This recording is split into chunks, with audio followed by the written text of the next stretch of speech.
Le fils de mon frère a jeté mon gâteau d'anniversaire par terre et a dit « Mange-le sur le sol ». Je n'ai pas dit un mot.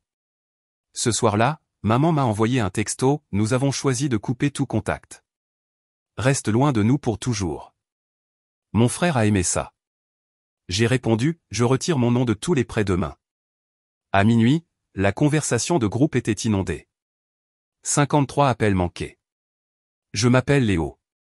J'ai 33 ans. Le grand frère, un chauffeur routier longue distance qui connaît chaque restaurant le long de l'autoroute A6 à l'odeur de la friteuse. Je dors plus souvent dans une cabine que dans un lit. Je garde un thermos de café noir, un atlas en papier dans la boîte à gants, et un petit carnet où je note les kilomètres, le carburant, et des petits rappels comme « Appelez le garage de pneus à Orléans ». Dans ma famille, je suis celui qui déplace, celui qui répare, celui qui a les épaules larges.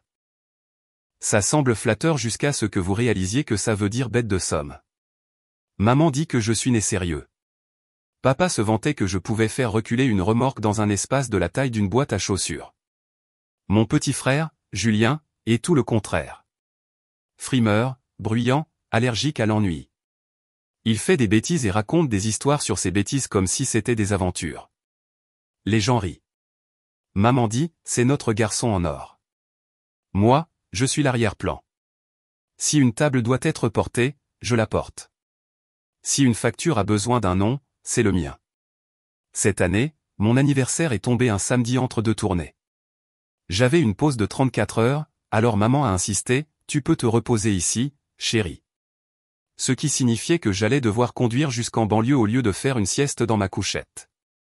Je n'ai pas discuté. J'ai apporté un gâteau du magasin parce que les temps sont durs et que Julien a oublié son portefeuille. J'ai aussi apporté des assiettes en carton parce que j'apporte toujours la chose que tout le monde oublie. À l'intérieur de la maison, ça sentait le nettoyant au citron et le poulet rôti. Une nappe en plastique avec des ballons était scotchée à la table de la salle à manger. Julien est arrivé en retard, portant des lunettes de soleil à l'intérieur, les mains vides, et a commencé à raconter une histoire de réseautage dans un bar. Son fils Hugo, 5 ans, courait partout en chaussettes avec des dinosaures. J'ai acheté ces chaussettes à Noël dernier. Il les adore. Nous avons chanté la chanson. J'ai soufflé les bougies. J'ai coupé des parts. J'ai distribué les assiettes. Le dernier morceau portait mon nom en glaçage bleu. Je l'ai tendu à Hugo. Joyeux anniversaire, mon grand, ai-je dit. Il a regardé Julien pour savoir quoi faire. Julien a eu un sourire en coin. Hugo a pris l'assiette à deux mains, l'a retournée comme une crêpe, et a laissé tomber le gâteau. Éclaboussure. Du glaçage sur le carrelage, sur ma botte, sur l'oreille du chien. Hugo a gloussé. Julien a ri encore plus fort. Mange-le sur le sol, a dit Hugo, l'air vif et fier comme s'il avait parfaitement récité sa réplique. Je n'ai pas dit un mot. J'ai fixé le désordre. Maman a eu un hoquet de surprise, puis a eu le petit rire qu'elle fait quand elle ne veut pas de conflit. Papa a grogné quelque chose qui ne voulait rien dire. Julien a haussé les épaules. Détends-toi. Il plaisante. Ce n'était pas le gâteau. C'était la permission. C'était le regard dans les yeux de Julien. Un test, un défi. Le même regard que j'ai vu quand il demande une petite faveur, qui se transforme en paiement mensuel. J'ai attrapé un rouleau d'essuie-tout sur le comptoir, je me suis agenouillé et j'ai nettoyé le sol. Le chien a essayé d'aider. J'ai essuyé ma botte. Je me suis relevé, je me suis rincé les mains et j'ai dit, ce n'est pas grave. Tu vois, a dit Julien à Hugo. Tonton Léo s'en fiche. Tout le monde est passé à autre chose. Poulet, pommes de terre, aucune conversation, mais quelque chose dans ma tête a cliqué comme un cliquet. Serré, un cran de plus. Quand j'ai mis ma veste pour partir, Hugo a fait un signe de la main. Au revoir, tonton. Désolé. Ses yeux étaient grands. Il a 5 ans. Il ne fait que répéter ce qu'il entend. Ce n'est pas grave, ai-je répété, et j'ai senti le mot avoir un goût de métal. Je suis retourné en ville avec du sucre qui séchait sur ma botte. J'ai garé le camion sur le parc, j'ai grimpé l'échelle jusqu'à la cabine et je me suis assis sur le bord de la couchette. J'ai regardé mes mains. Elles étaient stables. La cabine était silencieuse. Ça sentait le diesel, le vieux café et le désodorisant au pain que je garde parce qu'il me rappelle le seul endroit où je me suis jamais reposé quand j'étais enfant, le camion avec papa, le moteur qui cliquetait, les fenêtres entr'ouvertes. Cette nuit-là, après avoir pris ma douche au terminal et réchauffé des nouilles au micro-ondes dans le salon, je ne savais pas que maman enverrait un texto avec une phrase si formelle qu'on aurait dit une lettre des ressources humaines. Je ne savais pas que Julien mettrait un cœur à côté, comme un tampon. Je ne savais pas que ma réponse allait allumer la conversation de groupe familial comme un transformateur qui explose. Je savais seulement que le sol était propre et que j'en avais assez d'être la serpillière. Les gens veulent toujours la fin. Ils veulent la capture d'écran, la grande réplique, l'explosion. Mais ce n'est jamais une seule explosion. Ce sont des années de petites fuites. J'ai commencé à conduire à 21 ans. Des trajets locaux au début. À 25 ans, je faisais des longs courriers.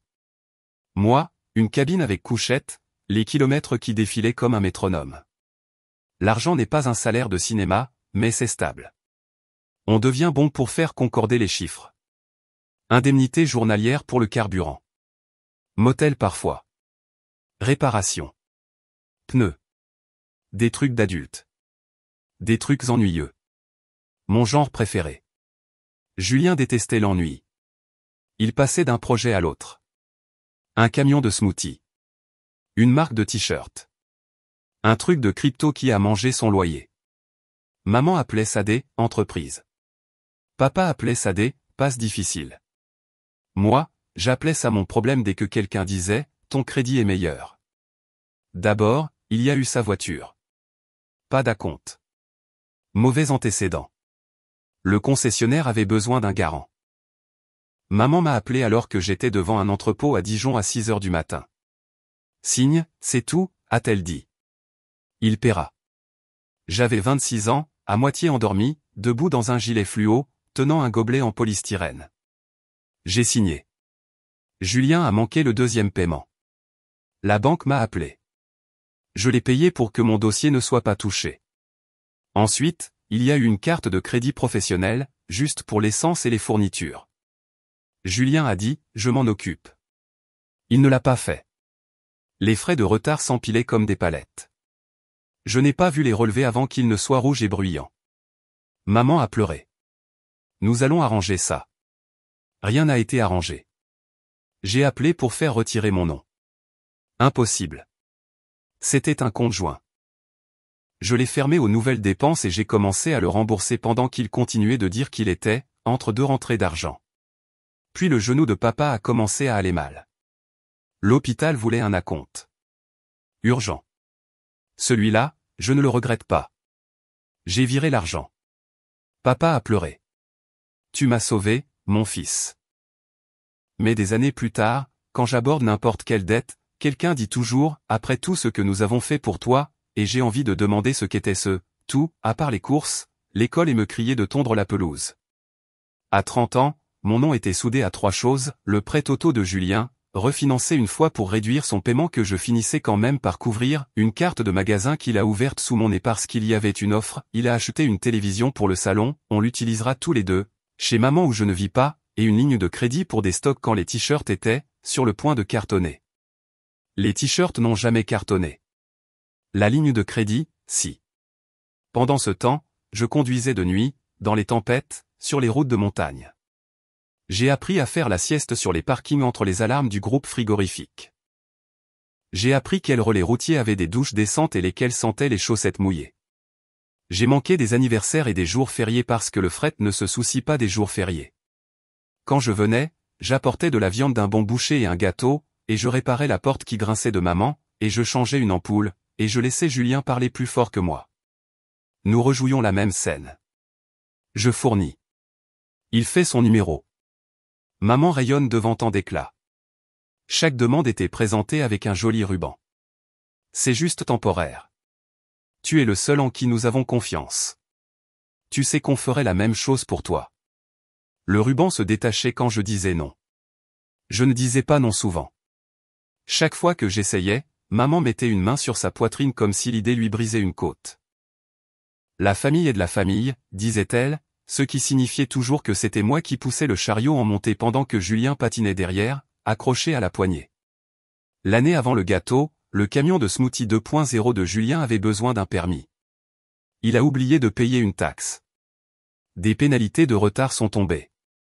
Il a appelé à 10h08 du matin alors que j'étais garé devant un entrepôt à Bordeaux avec le frigo qui ronronnait et une horloge qui se rapprochait des limites d'heures de service.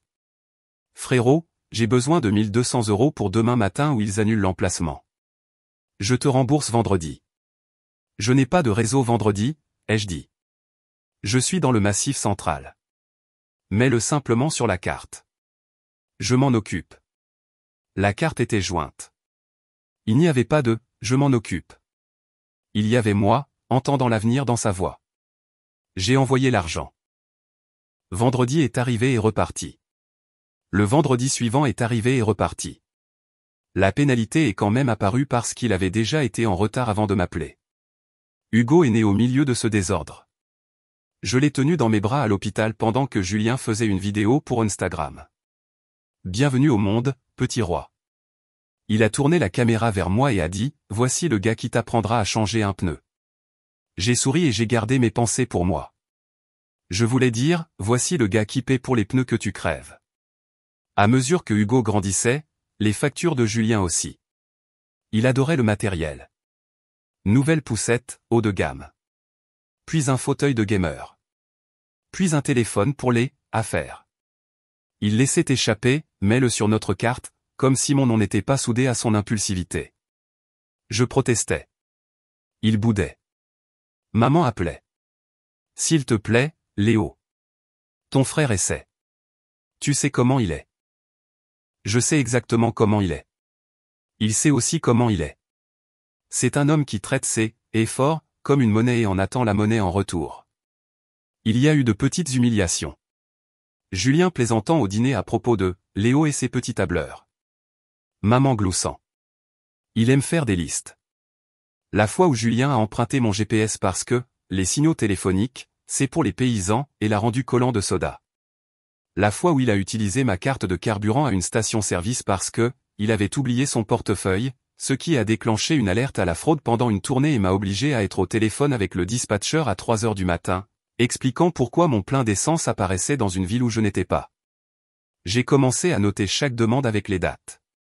4 avril, 250 € pour une pénalité de retard de permis. 19 mai, 480 €, urgence d'inventaire. 2 juin, 90 €, impossible d'avoir les médicaments de Hugo avant vendredi. Celui-là, je l'ai envoyé sans poser de questions. 30 juin, 310 €, je te ferai un virement Lydia ce soir. Il ne l'a pas fait. Les chiffres n'ont pas de sentiment, mais les miens ont commencé à porter des émotions comme des briques. Sur la route, on apprend à prêter attention aux petits signes.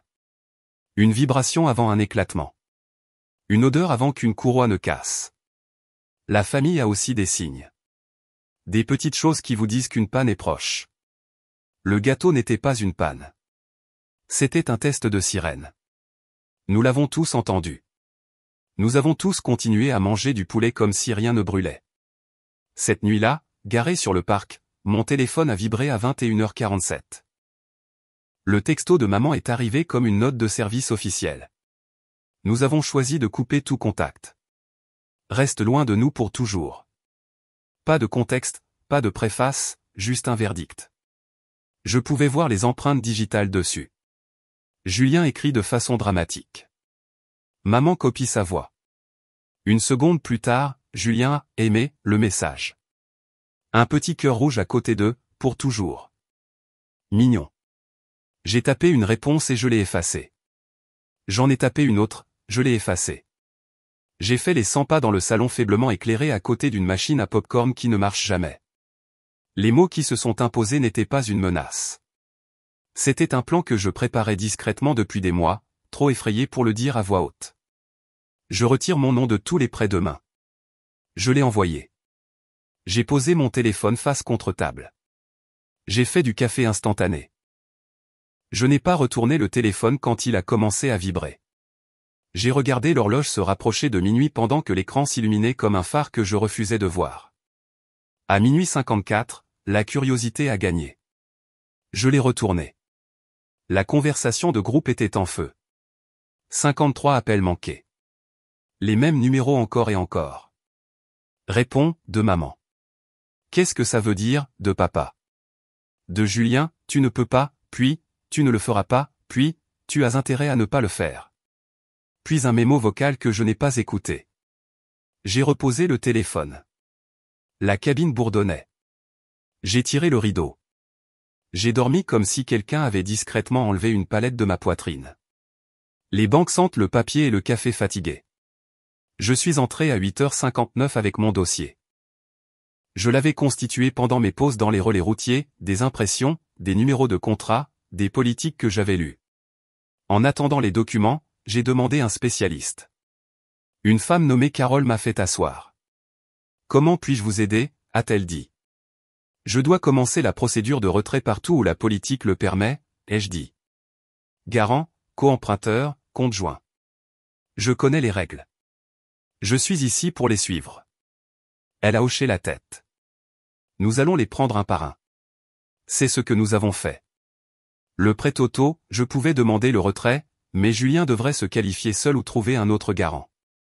La ligne de crédit, je pouvais révoquer ma garantie par notification écrite, ce qui déclencherait un examen et gèlerait les augmentations. La carte de magasin jointe, je pouvais la fermer aux nouvelles dépenses et établir un plan de remboursement. J'ai paraphé. J'ai signé. Carole a tamponné. Chaque coup de tampon sonnait comme un loquet de porte. Mon téléphone vibrait sans arrêt. Je l'ai laissé faire. Carole m'a glissé des copies. « Vous faites ce qu'il faut », a-t-elle dit, d'une voix comme un vieux pont qui a vu des inondations. J'ai quitté la banque et j'ai conduit jusqu'à la maison de mes parents parce que je savais que le spectacle aurait lieu là-bas. Je me suis garé dans la rue. La voiture de maman, le camion de papa, la voiture à haillons de Julien avec une contravention sous l'essuie-glace. Maman a ouvert la porte avant que je ne frappe. À l'intérieur, dans le salon, la télévision était éteinte pour une fois. Papa était assis, crispé. Julien faisait les 100 pas avec son téléphone à la main comme si c'était une arme. « Explique-toi », a dit maman. J'ai suivi la procédure, ai-je dit. Je me retire de situations dans lesquelles je n'aurais jamais dû me trouver. Julien a ri. Pour un gâteau? Tu es une mauviette. Il ne s'agit pas du gâteau, ai-je dit. Et je ne suis pas une mauviette. J'en ai fini. Papa a essayé d'être raisonnable. Fils, sois pratique. Si vous vous retirez, le crédit de votre frère lui appartient, ai-je dit. Comme le mien m'appartient. Le regard de maman s'est aiguisé. Nous t'avons mieux élevé que ça. Vous m'avez élevé pour travailler, ai-je dit. C'est ce que je fais. Vous m'avez élevé pour réparer. C'est ce que j'ai fait. Vous en avez fait mon titre de poste. Julien m'a pointé du doigt. Tu adorais ça. Jouer au héros. Non, ai-je dit. J'aime le calme. Aider était le seul moyen d'en avoir un peu. Il s'est approché. Annule tout. Non. Il a essayé la phrase qui m'accrochait autrefois. Hugo va souffrir. Je l'ai regardé. Ton fils apprendra de ce que tu fais, pas de ce que je paie. Le silence s'est étiré. On pouvait entendre l'horloge, le réfrigérateur, une voiture qui passait. Maman a visé la jugulaire. Si tu pars, ne reviens pas, j'ai pris une profonde inspiration. Ma voix est restée neutre, stable, comme lorsque je recule avec une remorque sous la pluie. Vous m'avez dit hier soir de rester loin pour toujours. C'était sous le coup de l'émotion, a-t-elle lancé. Tu savais ce que je voulais dire. Je sais ce que vous avez écrit, ai-je dit. Je vous ai cru. Julien a tendu son téléphone comme un miroir. Tu crois que quelqu'un va t'applaudir? Ouah, Léo a dit non pour une fois. Tu reviendras en rampant quand tu auras besoin de nous. Je n'ai pas besoin de votre approbation, ai-je dit. J'ai besoin de récupérer mon nom. J'ai senti le moment arriver, comme lorsque la route redevient plate après une longue montée. Je les ai regardés un par un. Mes mains pendaient librement le long de mon corps. Ma voix n'a pas monté. Il ne s'agit pas de vengeance, ai-je dit. Il s'agit de tourner la page. Julien a cligné des yeux. Maman a froncé les sourcils. La mâchoire de papa bougeait comme s'il mâchait un mot. Tourner la page signifie plus de cautionnement, plus de virements d'urgence, plus rien de joint. Si vous essayez de m'ajouter à quelque chose, je le contesterai. Si une entreprise appelle, je la renverrai vers vous. Si vous m'envoyez un texto à 1h du matin pour une facture due à 8h, je ne répondrai pas. C'est toute la politique. Tu es sans cœur, a dit maman, comme un tampon. Je suis fatigué, ai-je dit. Et j'en ai fini. Je me suis tourné pour partir. Si tu passes cette porte, ne t'attends pas à être le bienvenu à ton retour, a-t-elle dit. J'ai fait une pause, sans théâtralité, juste pour mettre mes bottes. Vous m'avez dit de rester loin pour toujours, ai-je dit, calmement. J'écoute enfin. La première semaine fut faite de paperasse et de silence. J'ai changé mes mots de passe. J'ai demandé mon rapport de crédit et j'ai entouré les meurtrissures comme un mécanicien marque les bosses. Je passais des appels pendant mes pauses de 30 minutes. J'envoyais des formulaires par télécopieur dans des relais routiers qui ont encore des télécopieurs. J'ai appris quelle musique d'attente est la pire. Celle de la carte de magasin, de loin. J'ai continué à conduire. Le fret ne s'arrête pas pour les sentiments. Les textos de maman arrivaient par vagues. Jour 1, tu fais une erreur. Jour 2, on peut t'arranger ça si tu t'excuses. Jour 3, Hugo a pleuré en demandant après toi. Jour 4, une photo de Hugo tenant un dessin au crayon. Il a dessiné un camion.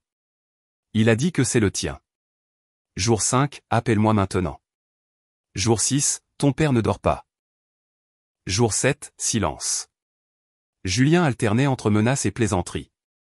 La banque dit que tu ne peux pas, frérot. Sois réaliste. Ok, sérieusement. Appelle-moi. Hugo a demandé pourquoi tu le détestes. Tu nous dois ça. Lol. Tu vas craquer. Il a envoyé un mémo vocal à 2h11 du matin. J'étais sur la 7, les essuie-glaces balayant la pluie. Je ne l'ai pas écouté. J'ai imaginé son ton de toute façon, suffisant, puis blessé, puis de nouveau suffisant. Papa a appelé d'un numéro que je ne connaissais pas. Je l'ai laissé aller sur la messagerie vocale pendant que je faisais le plein à une aire d'autoroute totale. Sa voix était rauque. Léo. Je ne sais pas quoi dire. Ta mère est. Enfin. Je comprends, plus que tu ne le penses. Ne laisse juste pas les choses aller si loin que tu ne puisses plus revenir. Il a raccroché comme si le téléphone le brûlait. Le travail me semblait différent. Ma cabine me paraissait plus grande. J'ai nettoyé le tableau de bord avec un petit paquet de lingettes. J'ai fait mon lit dans la couchette. Au carré. J'ai commencé à mieux manger parce que le nœud dans mon estomac s'était enfin dénoué. Œufs et toast au lever du soleil. Une salade dans le Nebraska qui n'avait pas le goût d'une punition. Je dormais plus de 5 heures d'affilée. Mon carnet de bord avait l'air normal au lieu d'être chaotique. Lors d'une pause à Clermont-Ferrand, je me suis assis au comptoir d'un relais routier avec une assiette de pain de viande et une serveuse qui appelait tout le monde « chérie ». Un vieil homme avec une casquette délavée m'a demandé ce que je conduisais. Nous avons parlé de rapports de vitesse et de col de montagne. C'était humain d'une manière que mes conversations familiales n'avaient pas été depuis des années. Pas d'arrière-pensée, pas de demande. En milieu de semaine, Carole de la banque a appelé. Mise à jour, a-t-elle dit. Le compte joint du magasin est fermé aux nouvelles dépenses. Voici votre plan de remboursement. Garantie de la ligne de crédit révoquée. Il y aura un examen. Prêt auto, 30 jours pour que le titulaire principal se qualifie seul ou trouve un garant. Merci, ai-je dit. Je le pensais comme un vrai merci, pas le genre que je donne quand quelqu'un me refile un problème. Cette nuit-là, maman a envoyé un paragraphe sur les loups et les meutes. On n'abandonne pas sa famille dans la neige, a-t-elle écrit. J'ai tapé, effacé, tapé à nouveau. J'ai fini par choisir la phrase simple avec laquelle je pouvais vivre. L'amour n'exige pas de dette. Je ne porterai pas les vôtres. Envoyé. Il y a eu un nouveau silence après ça. Le genre de silence où l'on entend sa propre vie. Je l'ai rempli de choses simples. Un appel à mon dispatcher pour prendre un week-end de moins. Un tour dans une quincaillerie pour acheter une serrure décente pour la porte de mon appartement parce que j'avais enfin l'intention d'y être. Un abonnement bon marché à une salle de sport avec des douches que j'aime bien. Julien s'est pointé chez moi une fois. Il a sonné jusqu'à ce qu'un voisin le laisse entrer. Il a frappé comme si l'immeuble lui devait quelque chose. J'ai ouvert la porte mais j'ai laissé la chaîne. Ouvre, a-t-il dit. On peut parler comme ça, ai-je dit. Il a eu un sourire en coin. Tu crois qu'une chaîne arrête la famille? Elle t'arrête, toi. Il a levé les yeux au ciel. La voiture, c'est dans 2 semaines. Ils vont la saisir. Tu vas me ruiner par orgueil. Prends une voiture moins chère, ai-je dit. Prends le bus. Travaille près de chez toi. J'ai un fils, a-t-il dit, comme un atout-maître. Papa aussi, ai-je dit. Il travaillait quand même. Et il n'a pas ajouté grand-père sur ses cartes. Son visage a eu un tic. Il a essayé la pitié. Sois juste garant une dernière fois. Non. Dis-le plus gentiment, a-t-il dit, à moitié en riant. Je ne le ferai pas, ai-je dit. Et je ne l'expliquerai pas à nouveau. Il s'est penché près de la chaîne. Tu vas le regretter. Je n'ai pas bronché. Mieux vaut ça que de vivre comme un portefeuille, ai-je dit. Il a ri sans humour, m'a traité de quelque chose de petit, et est parti. Ses pas dans l'escalier sonnaient comme ceux d'un gamin qui fait le mur. 2 jours plus tard, papa m'a envoyé un texto, fier de toi. Ne dis pas à ta mère que j'ai dit ça. Je l'ai fixé longtemps. J'ai écrit, merci. Il a répondu par un pouce levé. C'était minuscule, mais c'était quelque chose de vrai dans une maison où la vérité est habituellement modifiée pour ne pas blesser les sentiments. Les avis ont commencé à arriver chez Julien. Il me transférait des captures d'écran avec « Règle ça ». Je ne répondais pas. Il a essayé une dernière ruse, une photo de Hugo tenant un papier sur lequel était écrit « Tu me manques ». Je l'ai fixé jusqu'à ce que mes yeux deviennent chauds. J'ai posé mon téléphone. J'ai dit à voix haute dans la cabine « Tu me manques aussi, mon grand ». Puis j'ai dit la phrase qui me maintenait stable. Ton père peut régler ça. Pas moi. Lors de ma pause suivante, j'ai conduit jusqu'à un lac et je me suis assis sur un banc.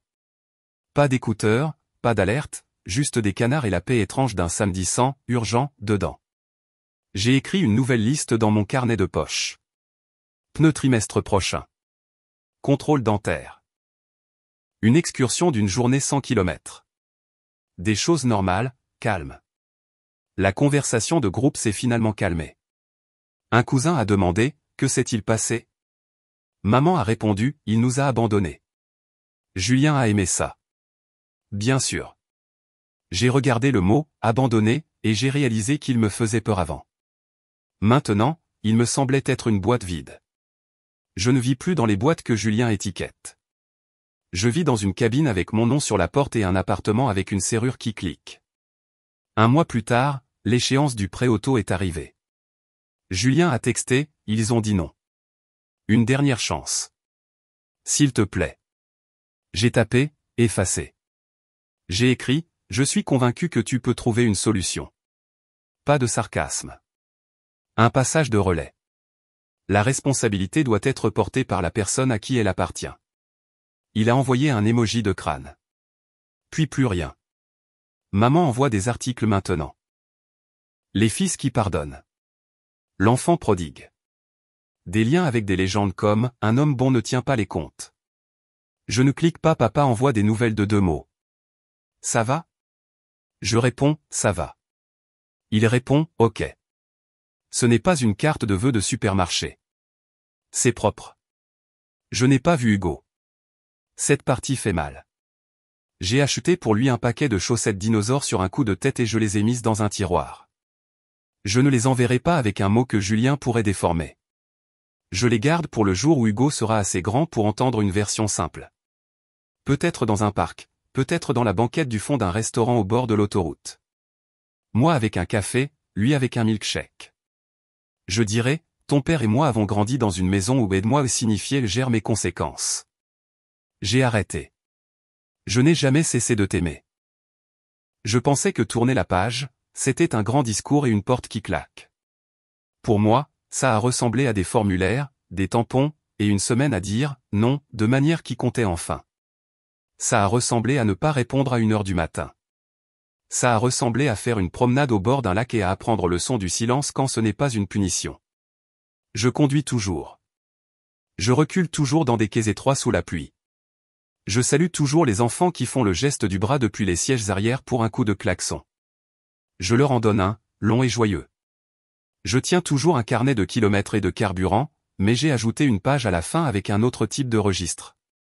J'ai écrit « Mon argent est à moi. Mon nom est à moi. Mon temps est à moi. » Non est une phrase complète. Il ne s'agit pas de vengeance. Il s'agit de tourner la page. Je le lis parfois dans les relais routiers. Pas parce que j'oublie, mais parce que l'ancien scénario murmure encore, sois utile ou ne sois rien. Ce scénario m'a donné des nœuds dans les épaules et une cote de crédit qui vivait dans la peur. Le nouveau scénario est simple. Sois honnête. Paie tes propres factures. Laisse les autres payer les leurs. Si ma mère dit un jour, tu nous manques, j'écouterai.